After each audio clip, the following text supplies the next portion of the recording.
Somewhere on the internet right now, someone is selling you the dream. Laptop on a beach, private jet, $10,000 a month, doing absolutely nothing. And look, maybe one person in a million gets there, but that person almost certainly did not get there by buying a $47 course about passive income. Here is the uncomfortable truth. A side hustle is not a lottery ticket. It is a small business. And like any business, it starts not with a brilliant idea, but with a simple question. Is there something someone will pay you to do? If yes, can you do it more than once? That is the whole framework. Everything else is just details. So what exactly is a side hustle?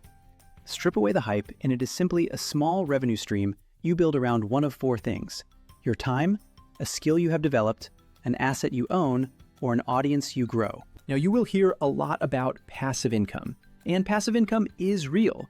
But here is what nobody tells you up front. Passive income is almost always active work done earlier. The person earning royalties from a digital product spent weeks building and marketing it. The landlord earning rent spent years saving a deposit and managing tenants. The passive part comes later, if at all. So rather than chasing passive income from day one, focus on building something real first and let it become more passive over time. Let us walk through the four main models, because choosing the right one for you matters enormously. First, sell your time. Tutoring, freelance work, local errands, delivery apps, dog walking, odd jobs.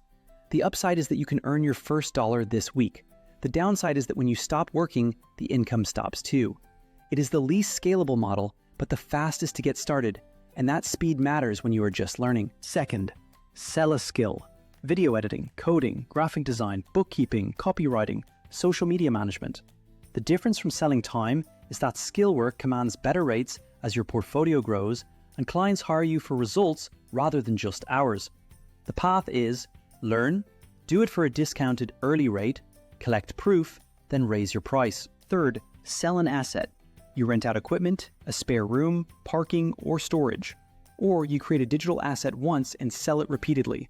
A Notion template, a Lightroom preset pack, a simple web tool. This model requires more upfront setup or capital, but each additional sale costs you almost nothing extra. Fourth, build an audience. A YouTube channel, an email newsletter, a niche social account, potentially the highest ceiling of any model, but also the slowest and most uncertain. Most channels do not monetize for 6 to 12 months. Treat audience building as a long game layered on top of something else, not your only plan. To compare these quickly, if speed to first income matters most, start with time or skill. If you want scalability, lean toward assets or audience. If startup cost is a constraint, time and skill require almost nothing to begin. Now comes the question most people get stuck on. Which hustle is right for me?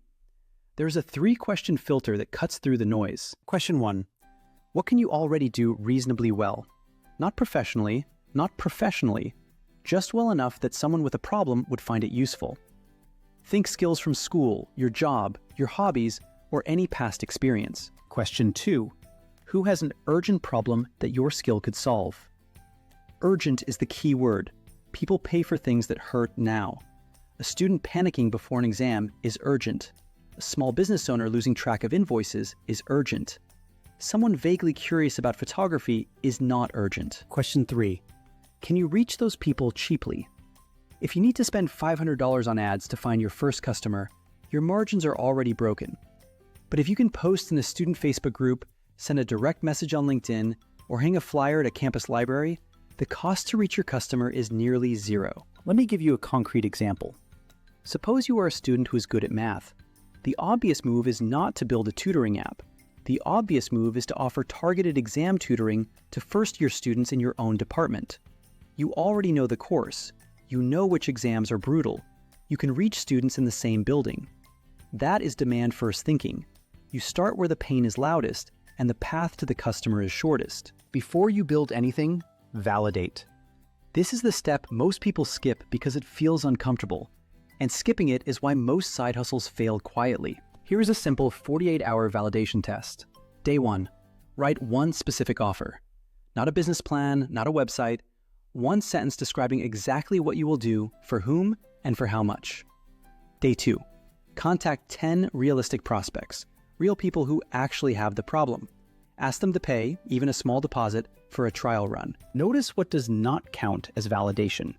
A friend saying, "That sounds cool," 50 likes on a tweet about your idea, or a survey where people tick, "Yes, they would probably use that." None of that is evidence. One person handing over $20 is stronger validation than 100 enthusiastic compliments. Compliments are free. Money is a commitment. If nobody pays after 10 conversations, do not give up yet. Ask what felt wrong. Adjust the offer, the price, or the customer type, and try 10 more.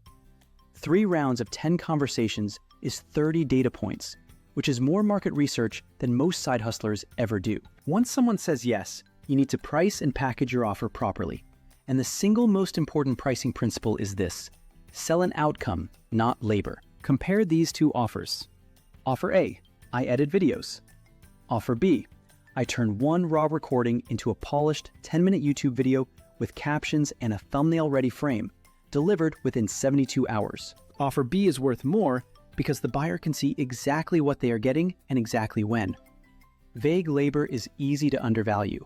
A defined outcome is easy to justify paying for. For your first offer, define 4 things: exactly what you will deliver, exactly what is included and not included, your turnaround time, and how many revisions you will do. Keep it simple. 1 tier, 1 price, 1 deliverable. Complexity is for later. On pricing, start low enough to close your first few clients without agonizing, but not so low that you feel resentful doing the work. After 3 to 5 successful deliveries, raise your price. You now have proof. Proof justifies higher rates. Raise prices regularly until the market pushes back, and then you have found your ceiling. After your first few clients, the goal shifts from getting work to keeping it efficient. This is where you make it repeatable. Start with a client intake template. The same set of questions every new client answers, so you stop starting from scratch. Build a delivery checklist so the quality is consistent whether you are energized or exhausted. Batch similar tasks together. If you send follow-up emails, write them all in one block instead of interrupting flow throughout the week. The biggest trap at this stage is automating a service that is not yet in consistent demand.